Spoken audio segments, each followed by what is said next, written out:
good morning. And this is workshop 2. So what we've tried to do with this is really try and gather together some like-minded people, but from a different view and a different perspective, looking at continuous improvement, the investment journey, and really, if we like, some of the opportunities to kind of knock down those barriers or discuss the barriers and how people got around them, because going on a journey of continuous improvement, investment, development, productivity is no easy task. Sometimes it's easier than others, but part of this whole process, when we kicked it off and David leading, is really to try and bring forward some great case studies. And I know already that some of the presenters have started to talk to each other, and they're all kind of exchanging bus tickets to go and visit each other's plants and stuff like that. So it's already starting to work, and we want everyone in the audience to kind of feel the same way and participate.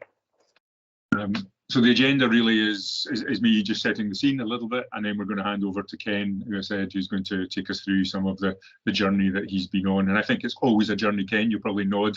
Don't think you ever get to an end. So no, it's never coming to an end, this one. Yeah, never coming to an end. And then we're going to really give Ken a chance to answer any of the kind of questions that are burning in your own mind, and then we'll kind of open it up for more kind of general questions and points raised. I think Gordon Kinnis might be on the call. Yeah, I see his logo, and Gordon did the first one, so people might still have some burning questions for that.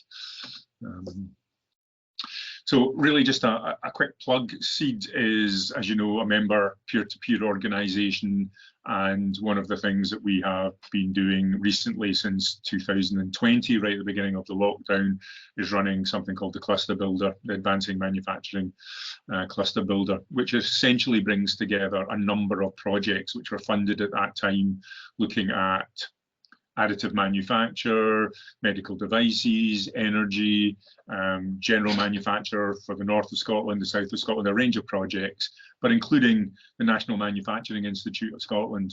So the key thing is it's free support for SMEs.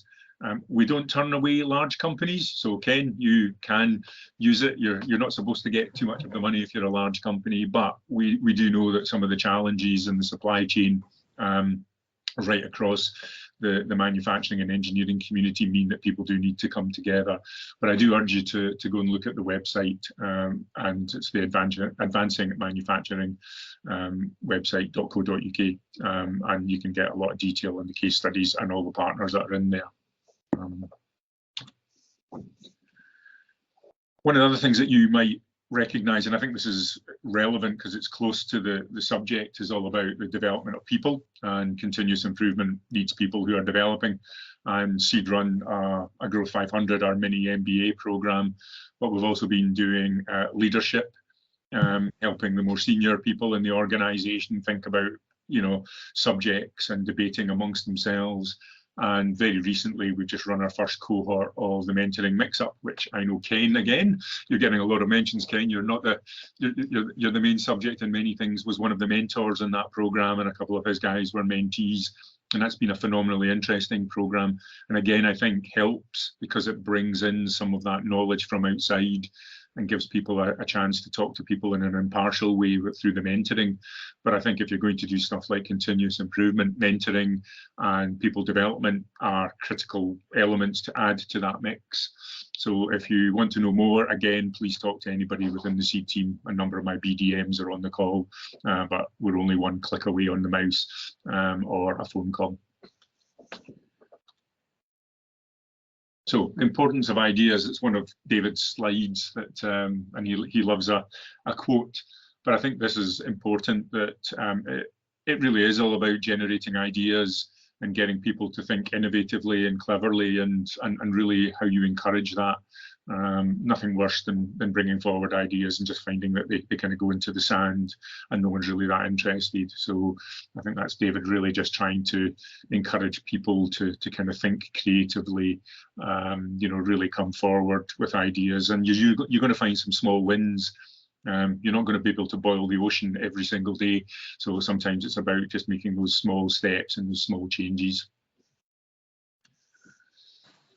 So just a recap, Gordon, I know, is in the audience, and Gordon took us through the Diodes story, which is really interesting. Diodes is a relatively new name to Scotland, but not the plant. The plant previously was in the ownership of Texas Instruments, and before that Nat Semi, so has a long history in Scotland.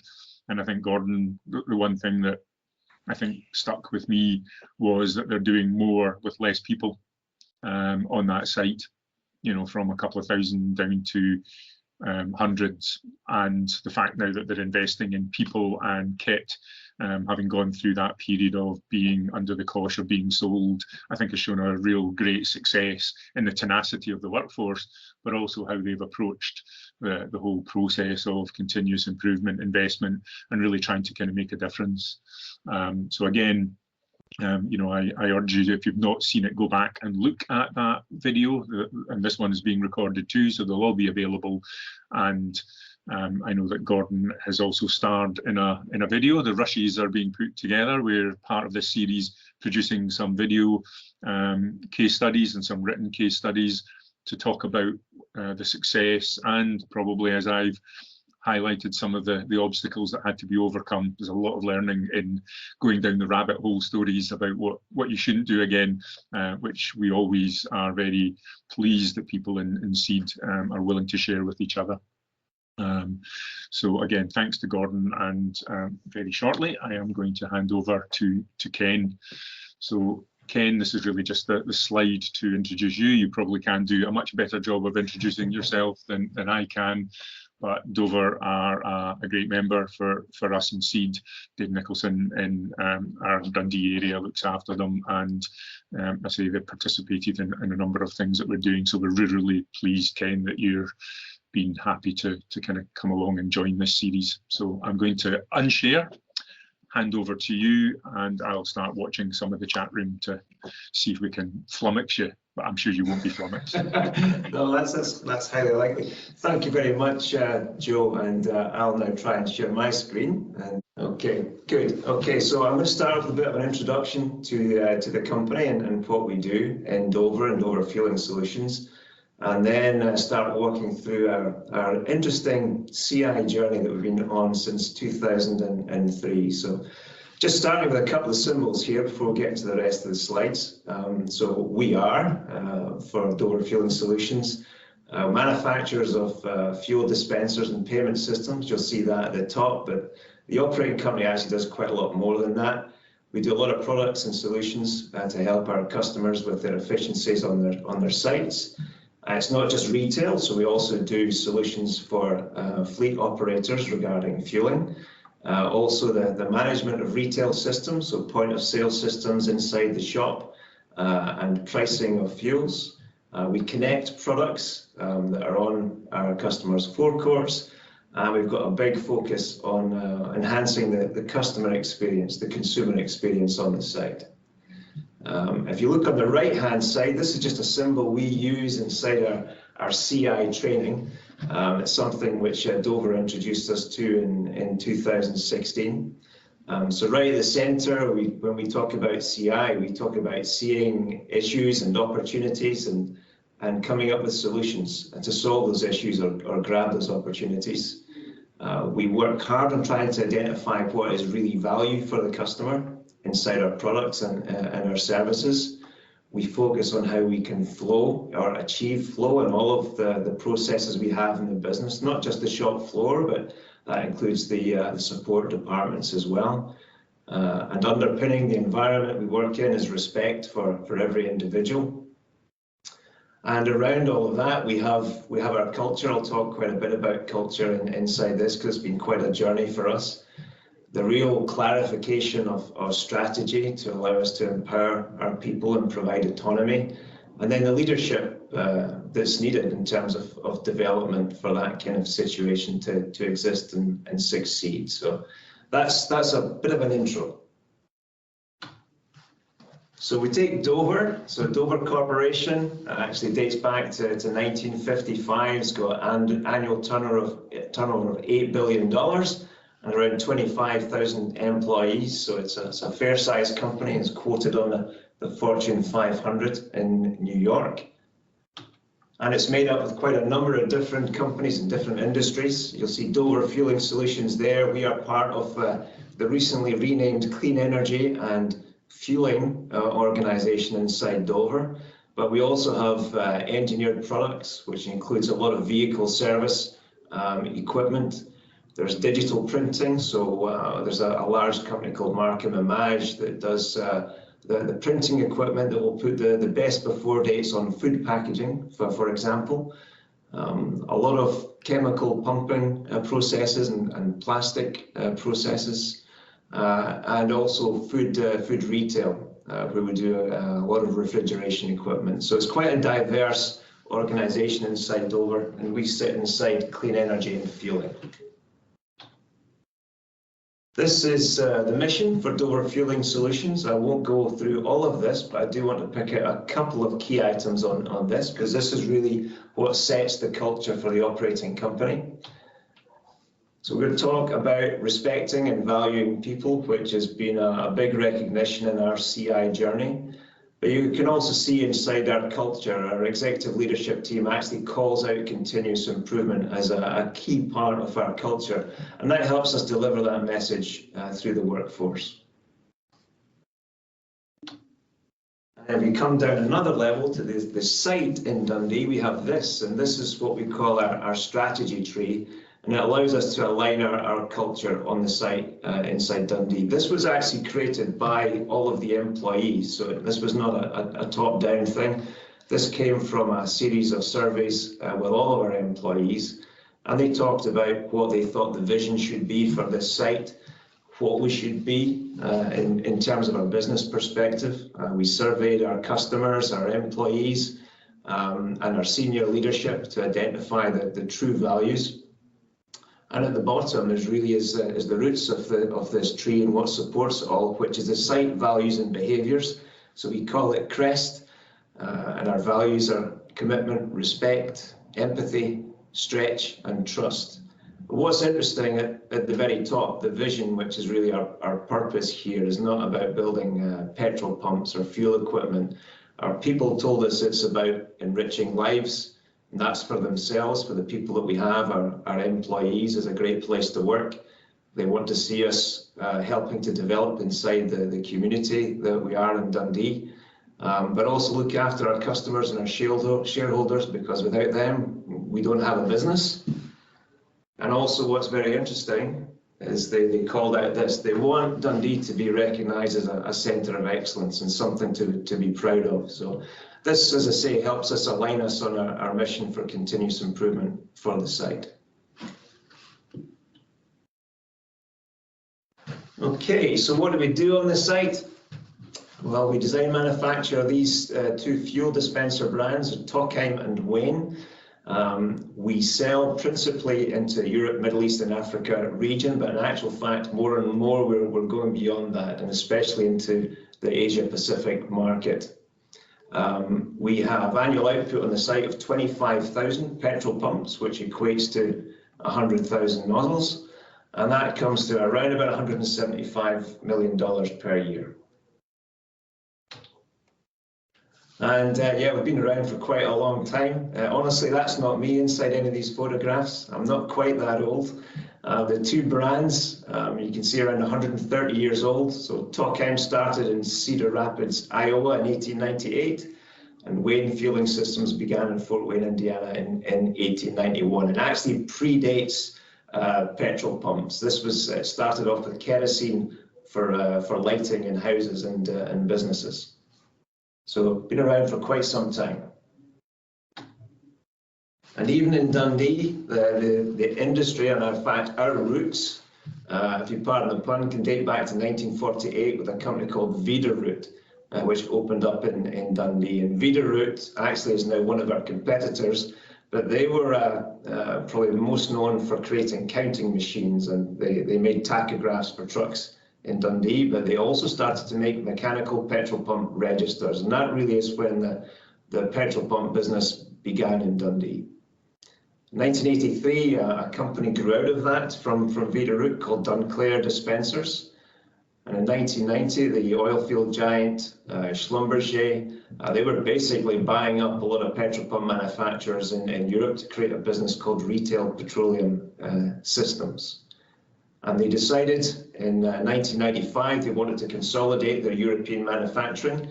And fortunately for us, they decided the site was going to be in Dundee, and that's when this factory opened in May 1995. By 1998, a company called Tokheim acquired the petrol pump business from Schlumberger, and they started to consolidate manufacturing also on the Dundee site. But by 2003, quite a big occurrence inside our business. The North American business was sold to our competitor, Wayne, and the Tokheim business became a management buyout headquartered in Paris. We continued with further consolidation. This has been a key element of the growth of the site in Dundee. There's been a series of factory closures in other parts of Europe, and that business transferring to Dundee. And the secret there has really been making sure that this site is the most competitive it can be inside the industry. By 2016, Dover acquired the Tokheim products business, and by the end of 2016, to our surprise, they also acquired the Wayne business, merged the two together and created Dover Fueling Solutions. And ultimately that led to the most recent factory consolidation in 2018, where we closed the Wayne manufacturing in Malmö in Sweden, and we moved that business to Dundee. So it's been a long history of growth through factory consolidation and also building our position as the market leader inside Europe, Middle East and Africa.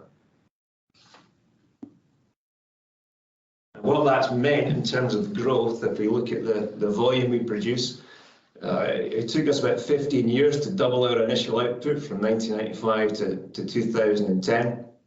But actually we've doubled it again from 2010 to 2018. So that pace of growth actually accelerated quite significantly. And again, really the underlying thing there is about making sure the performance of the site really matched up with the best in the industry, and in fact outperformed them, so we could persuade our business leaders to transfer more of that business to the Dundee site. So who does all this great work? Here's a picture of some of them. So our operations direct workforce, we have 380 permanent employees actually making the products, and we employ up to 150 agency workers. We have quite a lot of peaks and troughs during the year, and we do have an element of agency workers on the team. We have 85 employees in the support departments to help us operate the manufacturing plants. We are also an R&D centre, so we've got 30 people employed in the development of our new products. And we're also the regional headquarters for Europe, Middle East and Africa, and we've got 30 people on site associated with that leadership. So the total headcount varies between 525 and 675, depending on the level of production that we're doing. And the footprint's 140,000 square feet and 30,000 for office space. Okay, so this is a key characteristic of our business. We have huge product variety. So the picture you see on the left here, this is a bit of a snapshot. There's a lot of variation even between these. We've got the two brands. The two brands actually compete against each other in the marketplace. They do have their own market positions. They've got their own reputations, which we believe are very, very valuable. But even inside that, if we pick the main product line, there's over 1 million possible configurations of that product, and that's before we start talking about branding and languages, etc. So huge product diversity here, and that's driven by the fact that we export to over 160 countries across the world. Many have their own legal standards for fuel retail and safety. The way people interact with the products is different depending on the market. The fuel standards themselves can be different. Our customer profile is very diverse, so we have the multinationals such as Total and Shell. The fuel may be supplementary or it could be core business. Some of our customers, in fact, only have a single site. Okay? So it's a very different customer profile, and branding is a major part of the product offering. So there's a huge amount of diversity. to try and deal with. And over the years, a lot of us, me included, have tried to say, how can we take diversity away? But now we really understand that this diversity is actually competitive advantage. If we can provide the diversity in the products, give the customers exactly what they want that suits their business, it's hard, but if we can do it better than the competition, then we can win market share and create better profit margins.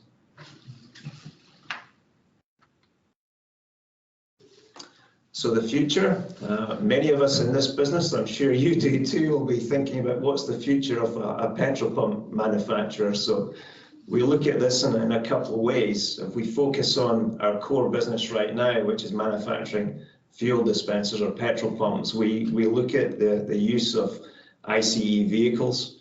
Globally, I think even the fastest move towards electric vehicles will still see increasing numbers of traditional vehicles until 2035, which is quite a surprise for me. What we do see happening inside the market is a big move to different types of fuels. I've put some examples here of LPG, CNG, LNG, and hydrogen. There's also tweaks to existing petrols, and that's where additives start to become part of the game. We've got some unique products inside that area. And we expect that variation to grow further. So that challenge I showed on the previous slide, that's in fact going to extend. Also for AdBlue, for passenger cars, this is an exhaust treatment for diesel vehicles. That is growing very rapidly. And we're even seeing major oil companies growing their retail footprint. For example, Shell's just about to open 500 new filling stations in Italy. So that kind of goes against the grain of the thought that the traditional petrol and petrol pump may be dying out in the near future. However, on battery electric vehicles, we would consider to see rapid growth in Western Europe.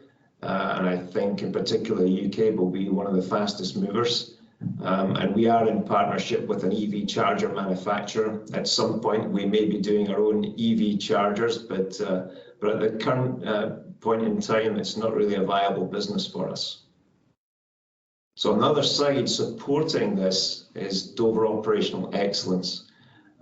We have, I think I've showed you in one of the earlier slides, that Dover is quite a diverse manufacturer.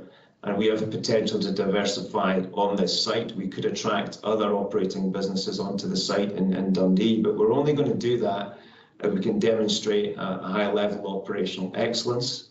And of course, what's very important to Dover is that the earnings that we make on our sales need to be better than the peer group on the Fortune 500. So continuous improvement, efficiency, operational excellence is really going to underpin our future for the site. And that means we're taking a leading role in something called the Zero Dover model, which is our corporate operational excellence program.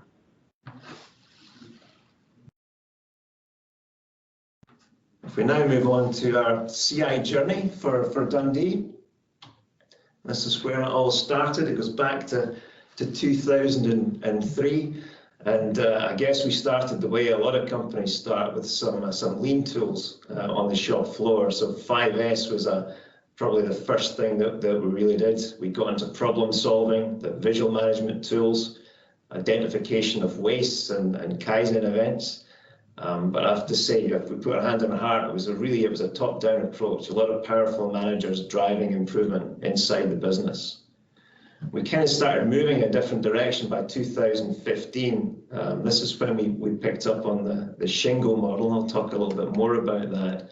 And we assessed where we were against Shingo prize winners, and we could see quite a substantial gap about where we were compared to the best that we had seen.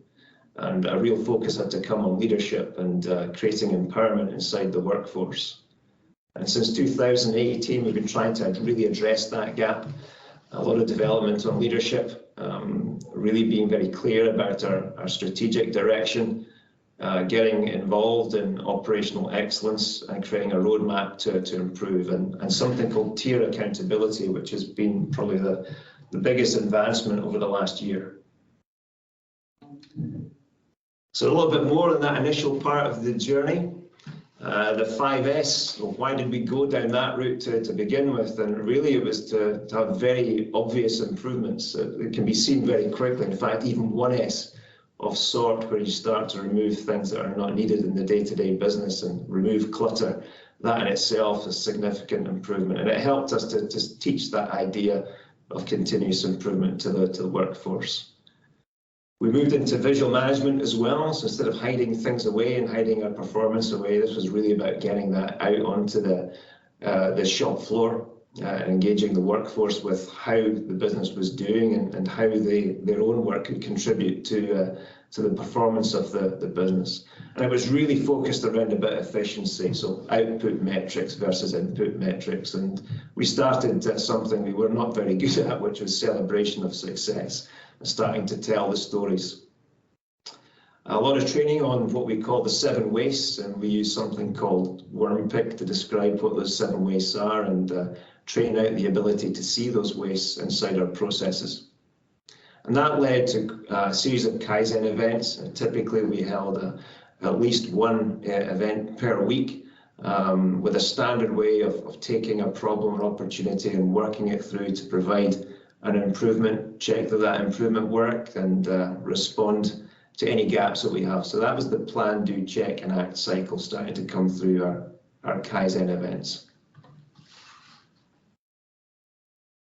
So by 2015, we actually wanted to check where we were, and the reason we wanted to check is we thought we had an opportunity for growth. This was the time when we had a good idea that Dover were likely to acquire our business, and we knew later on in 2016 that Wayne was going to be acquired, and they had a factory in Sweden. So there was an opportunity we could consolidate further on footprint, and we didn't want to miss that opportunity. So we thought, let's have a look at our continuous improvement journey and see if we really are as good as we like to think we are. So we started a benchmarking process, and you'll see on the left-hand side some of the companies we went to visit and look at and see how deeply embedded that CI was inside their culture. And we could actually see through those businesses quite a different approach, some where it was really top-down, coming from senior management with a lot of experts involved, and some where it was really in the core of what the employees experienced every day. So quite a contrast. And then we learned about this Shingo organization. And when we joined Dover, they actually had a Shingo Prize winner called United Synthetic based in Utah. We paid them a visit, and we visited a company in Scotland, a fantastic company called News Printers. And what we saw with those two businesses was just almost an unbelievable level of continuous improvement inside their culture. The level of empowerment and engagement was incredible. They had very clear purpose. Their strategy was obvious to everybody. They talked a lot about systemic thinking, so thinking about systems rather than thinking about people performance. And you could see continuous improvement everywhere, not just on the shop floor, but every part of their business, including leadership. So we assessed ourselves and said, okay, where do our gaps exist? And one of the hardest ones for the senior people in the company was to realize that leadership development was actually a big gap. We were kind of powerful individual leaders, but we were not really performing at a level that was going to create the best CI culture. We didn't truly have cultural alignment either. We had a lot of subcultures inside our organizations with different behaviors. Strategy was not clear to our employees, and our people were not truly empowered. So we created a bit of a roadmap, and the key features there was, first of all, to get a leadership coach for the leadership team, to develop purpose for that leadership team that was unified and singular, and also a bit of self-awareness where we got to learn about ourselves.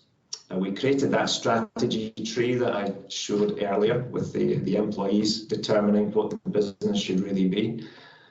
We started to use something called the X chart, and that was to make it clear for everyone what our strategic goals were for the business, and then link up all of our activity projects back to that strategic X chart. And we started to invest in supervisor development. We recognized that the best performances we could see was where that first line of leadership, the supervisor level, they were truly passionate about continuous improvement, and empowerment of their people. If I move on to the journey from 2018 to 2022, and the reason we're doing this is really about trying to secure our future. We do want to make sure that this site survives, and if I come to the left, leadership development and the senior team, the idea of purpose. There's a singular purpose that the leadership team came up with, and that is to leave a legacy behind for the people of Dundee. So we feel that we have the stewardship of the business, and it's our purpose to make sure that this business is going to be around on the site and give people good employment for the years and hopefully decades to come. So with that, we could then align that leadership team. And in order to do that, we know we need to be a benchmark facility inside Dover. So any opportunities that are coming inside Dover Corporation, we want them to think that this is the site to put them into. We looked at our organisational design and made a lot of changes to the way that our teams are set up, especially on the shop floor, the relationship between employees, team captains, supervisors and managers. And we introduced the concept of leadership standard work, which was a bit of a shock to me personally. In that chart you see there's actually my personal leadership standard work. So about a quarter of my time is actually determined by standard processes. We then have the alignment and empowerment. That's our X chart picture you can see there with our strategic goals. We use something called A3 in order to establish the activities, which is taken from Toyota, a very methodical approach to achieving these strategic goals. And something inside our culture which was an issue, and to some degree it's probably still there, and that's about removing blame culture. And there's a good book that I recommend people reading called Black Box Thinking by Matthew Syed. We had to work extremely hard in this area, really to respect and value our people and not turn to blaming. And we learned how to tell a lot of stories. So we have a Yammer site that allows our people to tell the stories of their successes, and we have recognition in our quarterly town hall meetings. The next thing we're looking at is something called operational excellence with a program called Dover. And this site and our sister plant in Austin have actually been the founding sites for this operational excellence program, which will be taken across all of Dover's 230 factories across the world. So it was good to be in there early, and we've been certified to the first level, and we will take that journey further. And then lastly on this slide, we have something called tier accountability. The photograph here shows tier 1. So this is our visual management on the shop floor. And it really gives us that visual representation to the people to allow them to see how their individual part of the performance leads into the total business performance. That then goes up several tiers until ultimately you get to tier 5, which is the business itself. We talk about something called SQDC. This is safety, quality, delivery and cost. Some of you may be familiar with SQDC. This is so that we can align everyone in the order of priority. So for us, safety is always number one. If any decisions have to be made that between doing something for safety or doing something for quality, we do safety first. So safety, quality, then delivery, and then cost. And that helps us join up the performance of the individual teams to the performance of the business. Tier 1, just as an example, that Tier 1 is between the team members and the team captain. Tier 2 would then be between the team captains and their supervisors.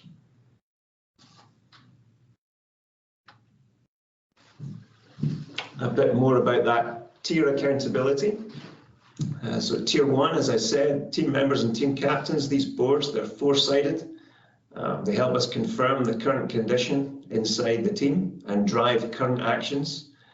We can see the safety, quality, delivery and cost performance along with a Pareto of opportunities. Where could we do better? So even if we're on track, if we're successful, the employee will actually note down, actually, no, we could have done better. There was a snag, there was something that interrupted the flow, and if we create a CI activity, we'll be able to improve the performance further.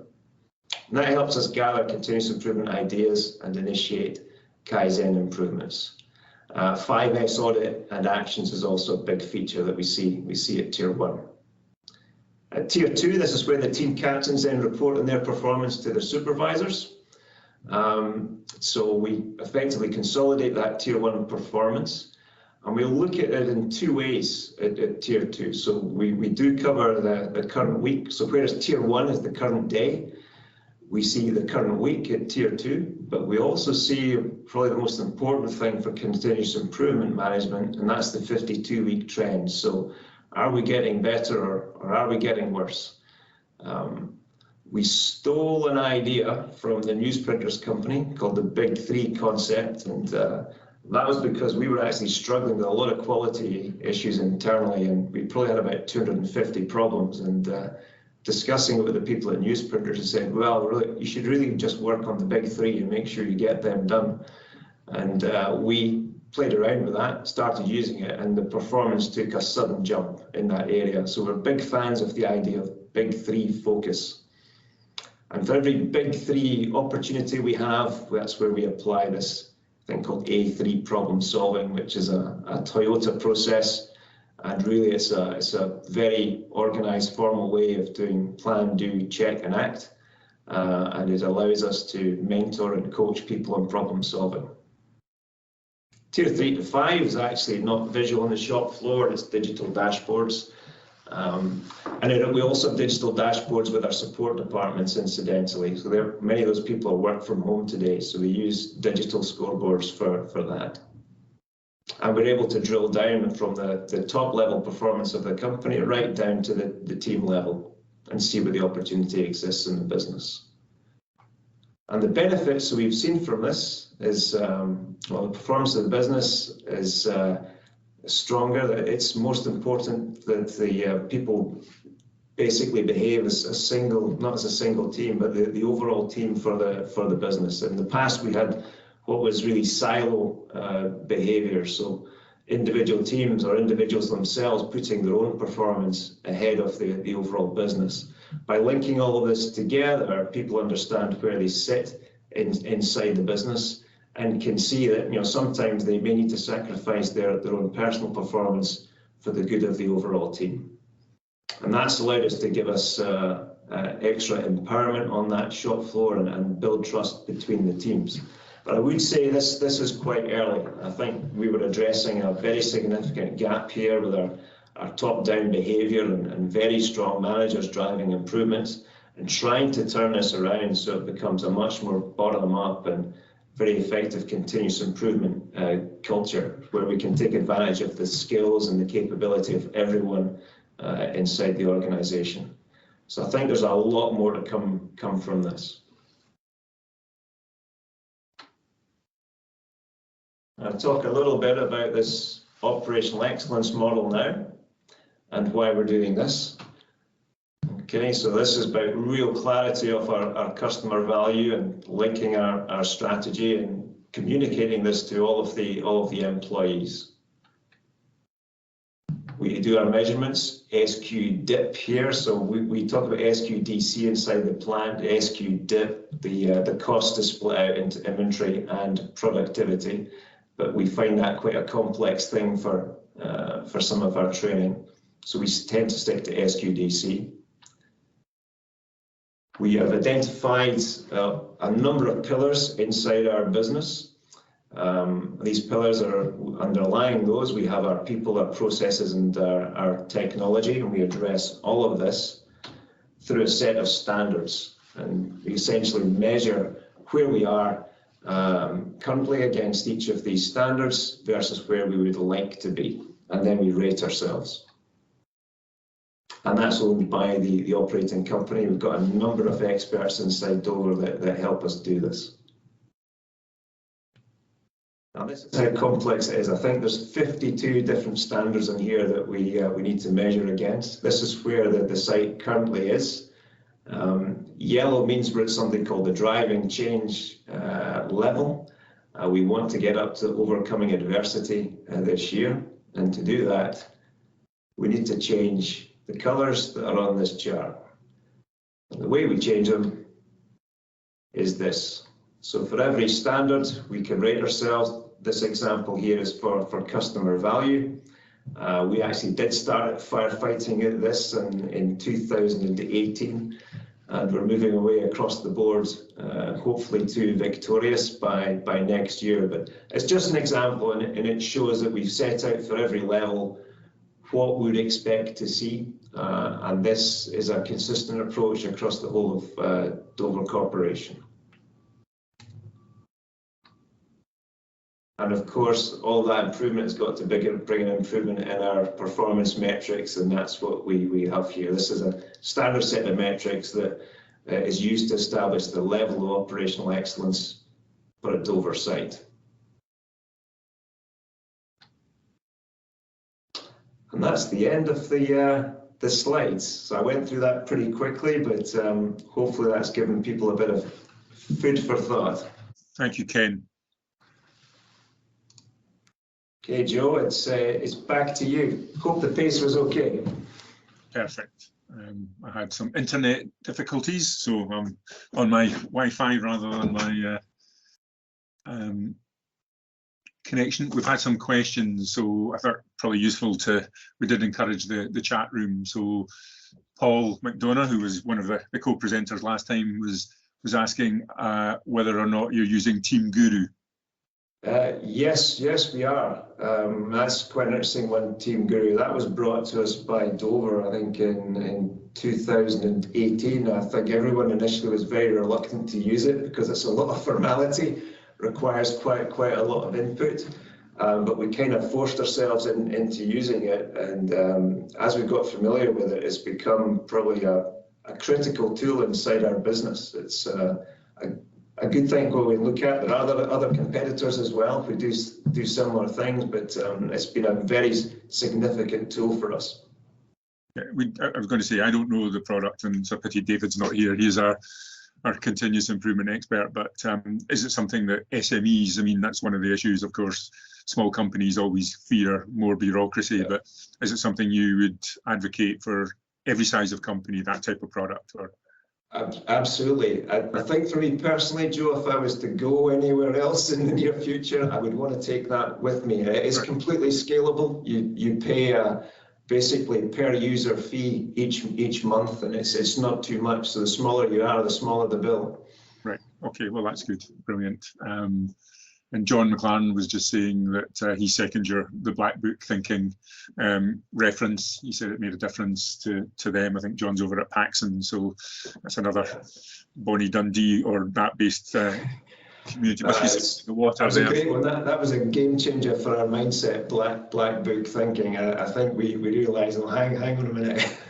This blame culture we got is stopping a lot of great ideas coming forward and stopping a lot of talent inside our business feeling brave enough to step forward with their ideas. So it's a well recommended book.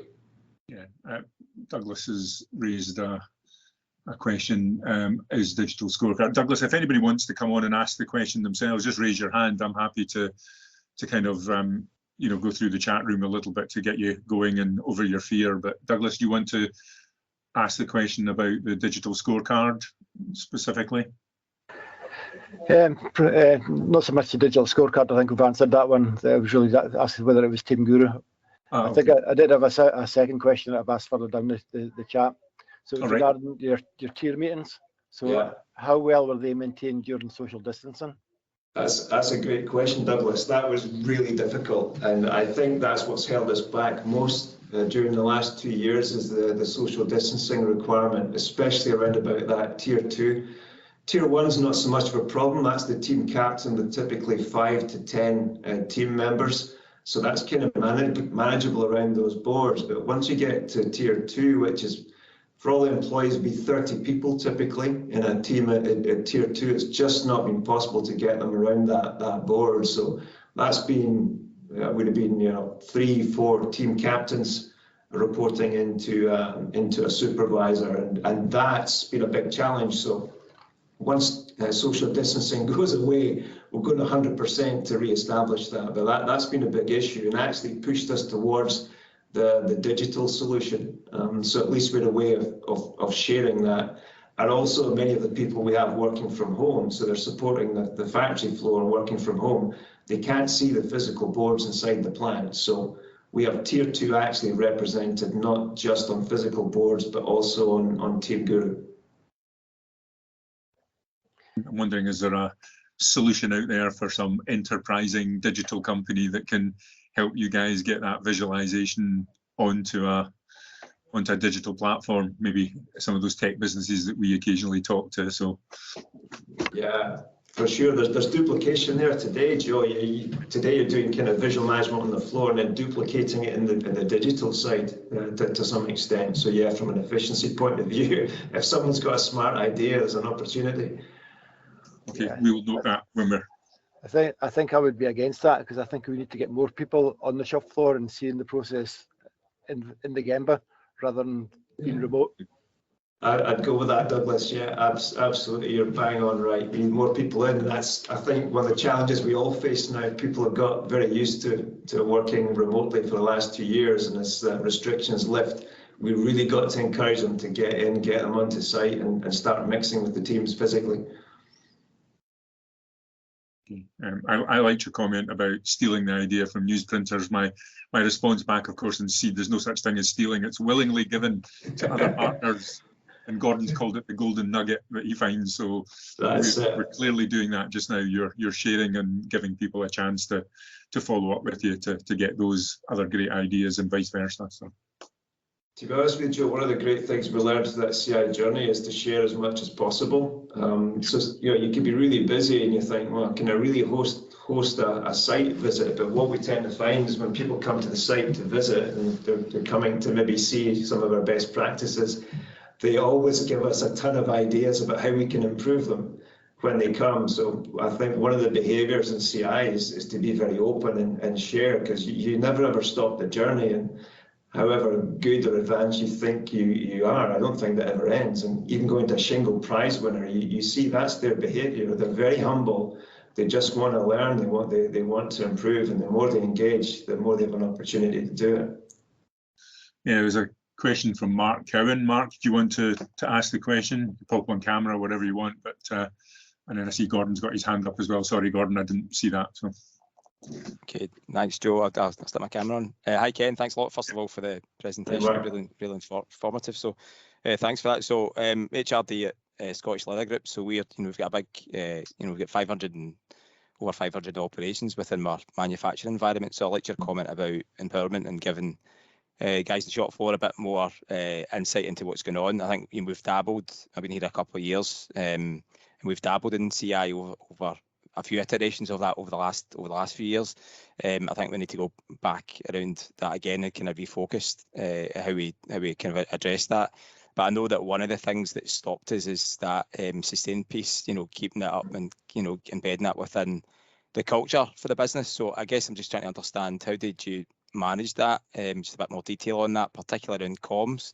We're doing some stuff just now on contamination, and there's been some workshops in the shop floor with the operatives on what that looks like and the things they can do to help that, which has been pretty good. And we've been suggestion boxes, the kind of old school paper-based stuff, but it'd be good to try and move to a bit more digital if we can. So how did you manage that with Yammer? Because we don't have, not all the guys in the shop floor, or most of them don't have a Microsoft login. So how did you kind of drive that engagement digital space using their own smartphones or whatever they've got themselves? Yeah, it's a mixed bag. It's been a challenge, to be honest with you, because what we want to do is that Yammer site, we want everyone to have access to it on their personal devices.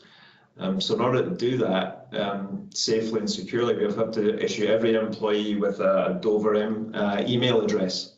Basically, and give them access to Yammer, and then we've had to go through a minefield of security to try and give them that kind of access, and that's taken us 2 years, believe it or not, and we're only just there now. In fact, last week is when we managed to open up to all of the shop floor employees on their personal devices.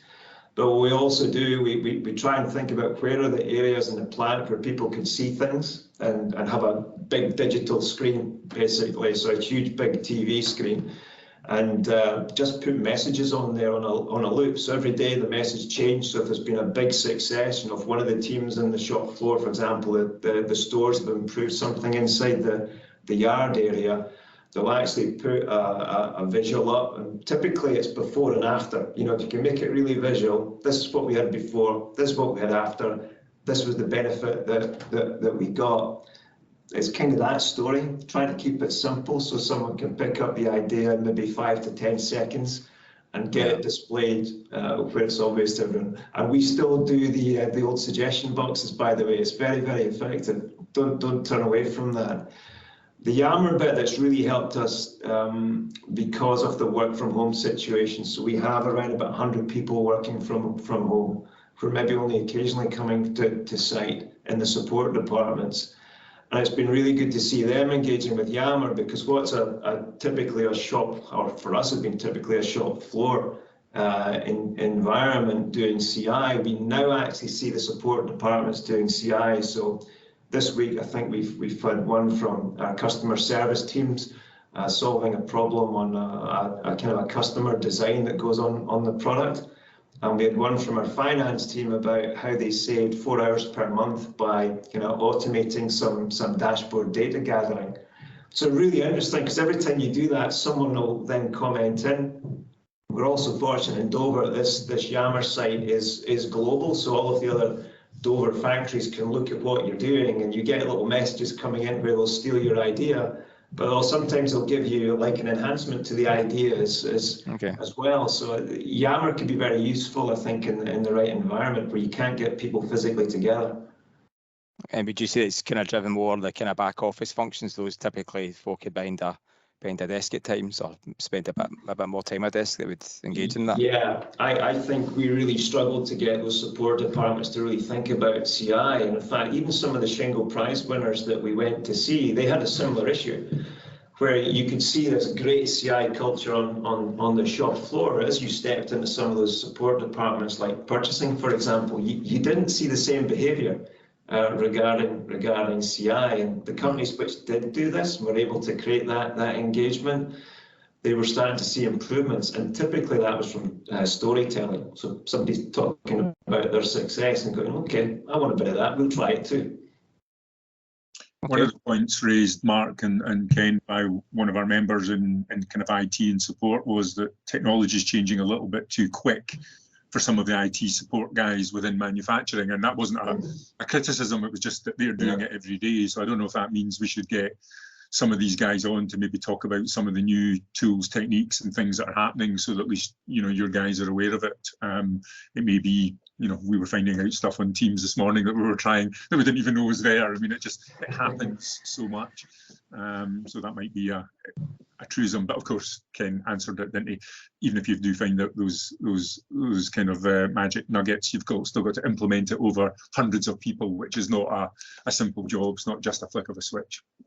I mean, it's the licensing cost for to give them an email address, because you've got but if you can justify the cost of that because we'll get these suggestions and therefore it will improve productivity or save cost or whatever it may be, then it's a worthwhile investment, because otherwise then. Yeah, one of the companies that we have is Bridgeall and Smart Crowds. Ken, you'll be aware of it because we used it in the mentoring, where they have a suggestion platform box. And we're talking about trying to open that up to all of CeeD, so that could help. So essentially, there's no licensing cost for that.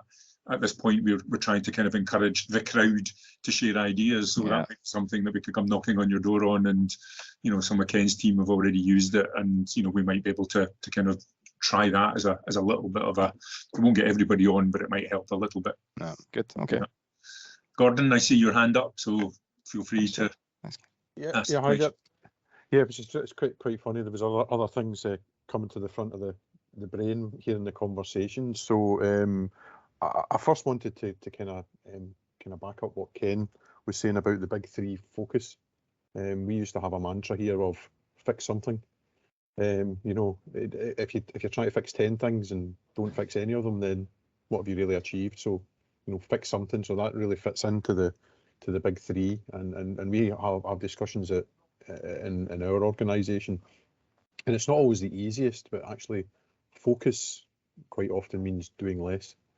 I think you get into that mindset of just spinning plates and trying to be really, really busy, when actually take a deep breath and say, actually, these things here, put them to the side, delay them, and focus on getting one thing done. And I think that fits in well with the continuous improvement, because once something's fixed and off the table, get root cause, fix it, move on, then you don't have to do it. That's another one that we use here. You'll always find time to investigate a failure, when you always seem to find excuses not to find the time to put the fix in. So that's really from that. The continuous improvement coming up from the shop floor, that's been an interesting one for us as well. When our 5S kind of project was in full flow, it was, you know, everybody had to be working on something, and the non-shop floor functions struggle with that a bit. So I think sometimes it's almost taking your mindset away from your day-to-day routine business, because some people don't realise that just doing their job is continuous improvement. You know, error-proofing something is continuous improvement. So sometimes it's changing somebody's mindset that actually it's not just your job. You are making a difference. So that's something to bear in mind with. It's not an easy one, because we still do it. You know, even if we'll call that 5S, clear out your file box. You know, it's all the little things that will help standardise a process, specify a process that you do.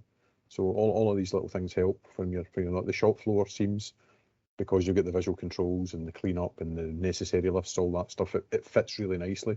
Whereas when you take a step by, and just finally on what Douglas commented on the Gemba, that was key to us. The management have to be seen to be walking the walk. So having a presence is absolutely key. If the guys, you know, it's what you inspect, not what you expect, quite a lot of the time. And if the shop floor guys don't think that the management's interested, then they'll go about and do what they think is right. So the working from home's been a challenge. Yeah, you can function from home, but you don't get that last 2-3% of face-to-face eyeball and seeing what's really happening. So all great stuff. Yeah, thanks again, Ken. It was really interesting. God, that's really good feedback, and I think your point on leadership there is really important.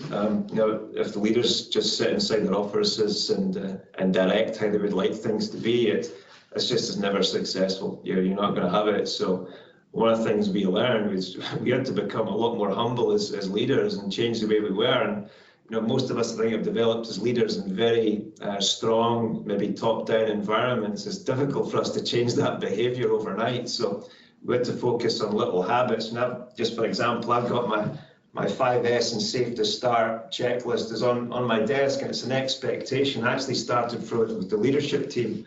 If we're going to ask all of our people in the offices and on the shop floor to check that our 5S condition is good and everyone's safe before we start work. Well, if it's good for the people on the floor, it must be good for everyone, right? So the leaders have got to demonstrate those kind of behaviours.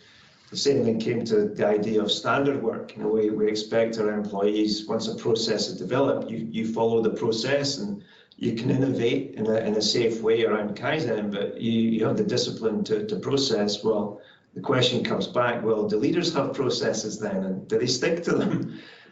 So I think that's a fair comment, and that's where that idea of leadership standard work for us actually helped, not just from giving us formality and structure, but actually so we could say to our people, you know what, we are holding ourselves to account on process here ourselves. So we are trying to follow that mantra. I remember a conversation with Paul Douglas at Volvo, really the American culture and leadership that he had, and then of course the Scandinavian. And Ken, you've gone through a similar thing with an American culture, but also with a Scandinavian plant that you clearly had to move stuff out. Is there differences clearly between different cultures in those countries in terms of how people maybe approach those things, maybe on the shop floor, or? Probably from a stereotypical point of view, yes. But if we've been lucky to see across doors, there's 230 factories, many of them are in North America, and you see a huge diversity between the maturity on continuous improvement, and really it comes from I think the senior leadership, for being honest, it comes from the senior leadership of the site. Right. And maybe the levels above that, of course, but the senior leaders on the site have a choice about what they're going to do with their teams and the subculture that they're going to create. So I would say, yeah, having looked at a lot of this business, it comes down to that leadership team on the site. What do they want to do with their culture, and are they really bought into that idea of continuous improvement? And coming back to something that Gordon said, is about some of the sacrifices you have to make. We all have hundreds and hundreds of problems, and I know that our culture was one of firefighting, right? We got some of the best firefighters anywhere in the world, but if you're always fighting fires, you're not actually making improvements. And at some point you got to say, you know what, we've got to let that fire burn, because we're going to find out what really caused the issue on this one, and we're going to solve it and make sure it never comes back. Again, that was kind of an idea we stole from a company in France, an automotive parts supplier. And what they did is every time they created a fault, they had a plastic tube and they put a red ball in the plastic tube. It was a red ball. So you could see if you're walking around the plant, okay, they've had 3 faults today. But the magic was, if you made a fault that you had made before, it was a black ball wet in the tube. Right? So they actually want to see quite a lot of the red balls, because that means people were admitting mistakes were being made, but we were solving them, they weren't coming back. You saw black balls, actually an indicator that our problem-solving skills maybe aren't as good as they should be, and we should concentrate on our problem-solving skills. So we've kind of stolen that, and although we don't have the actual balls yet, you pardon the expression, we talk about black balls. If we make a mistake more than once, it's a black ball, and that's a crime that we need to go and solve. I know what to do with all my old golf balls then. It's not just chuck them away or give them to the juniors. You need them, Ken. You can paint them. Send them over. Well, we'll need to buy some black paint as well, unfortunately. Yeah. Well, I think, yeah, down in Ayrshire, there's a company, certainly part of the Wilson Group. Maybe we should go and speak to them. They could help with golf balls. Yeah, and I see Ken's got his hand up. So Ken, if you want to ask the question, pop on camera, whatever it is, we'll put input. Hi, good morning. Ken, I really enjoyed your presentation. One thing it brought home to me was previous experience. So I was previously automotive based, manufacturing, probably similar to Dover, everything under one roof, if you like. And it's the power of all these visual tools that we've just been discussing. And I'm really missing that in the current business. We don't manufacture ourselves. We are a design company. We're a rapidly growing company as well, so it's trying to keep that focus. But as a design company, with all the manufacturing offshore, with all our team members split across the country, literally once a year, everybody is in the same room. That engagement and that physical visual management, the communication hubs and the gembas with these tools, etc., where everybody is engaging on a daily basis. It's such a struggle to build that culture and even engage with people, pushing out in chat or email, etc. You don't get that same engagement as you would directly on the shop floor. So I'm really just sharing that problem as much as anything, and any ideas that anybody has got for that more remote element, if you like.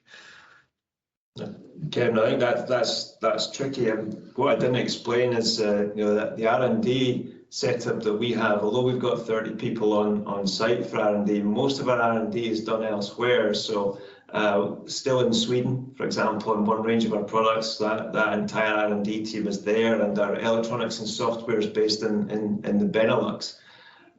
So to some extent, we've had that same challenge. And I think that's one of the areas where that Yammer tool actually came in, and it does require the department managers to buy into that, but really asking people if they see an opportunity to improve something, go and follow a process to improve it, and then tell the story about what you improved and what benefits that brought. We found really actively trying to encourage that R&D team to join into that process has actually helped us, because there is a challenge when you've got remote working.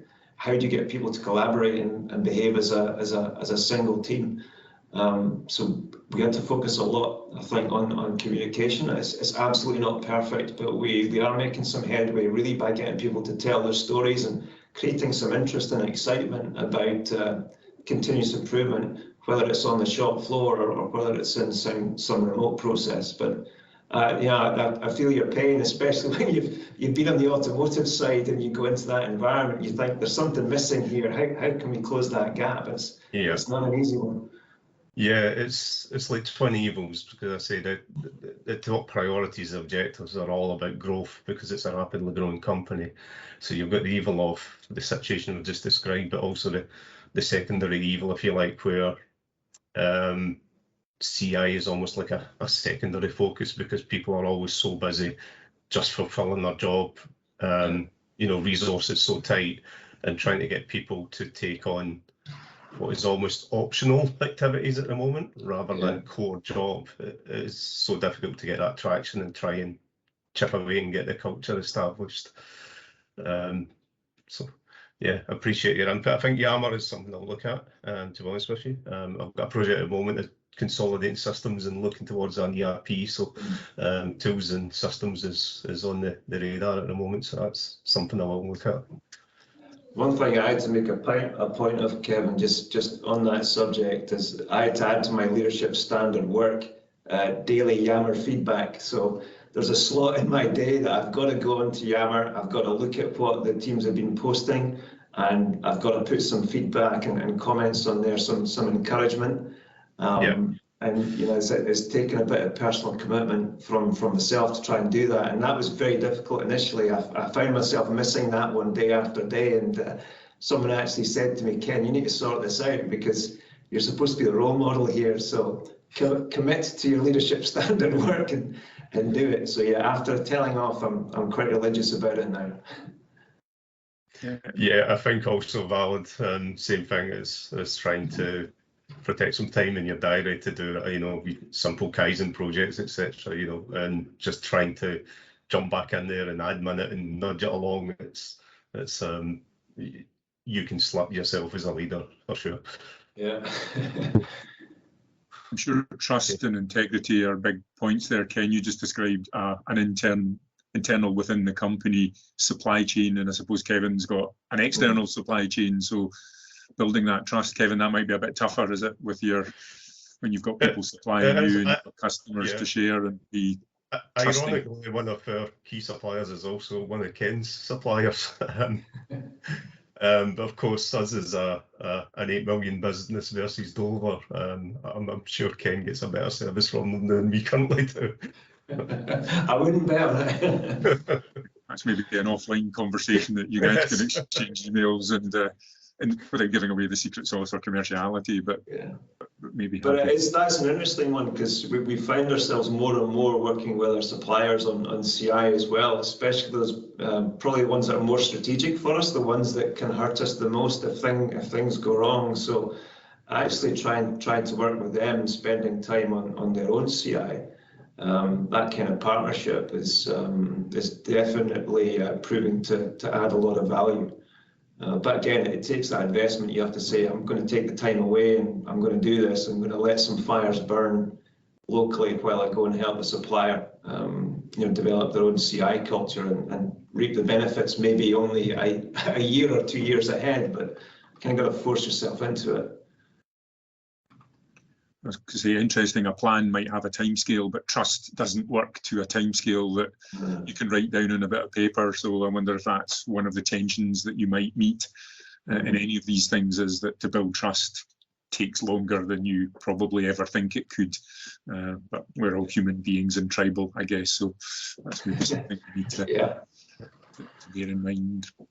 Are there any other questions? I saw Paul's McDonough's comment, focus like a laser, not a flashlight, Michael Jordan. So you beat Dave Nicholson in my team to a sporting reference. Dave, you'll be upset about that, but yeah, there's something about those warriors and focus. So we'll probably need to build up some of those sporting quotes to help. Anyone else want to pop on, put their hand up? Any other questions?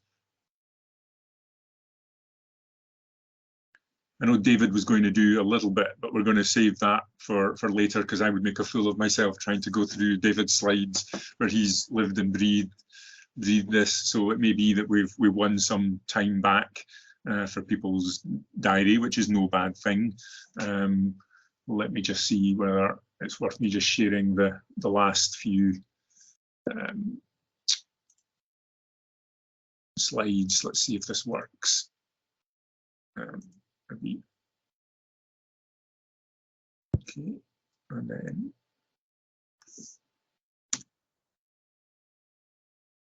might not work. Okay, so I suppose this was David just reminding us a few things. If you've not already started to do it, is start on that journey.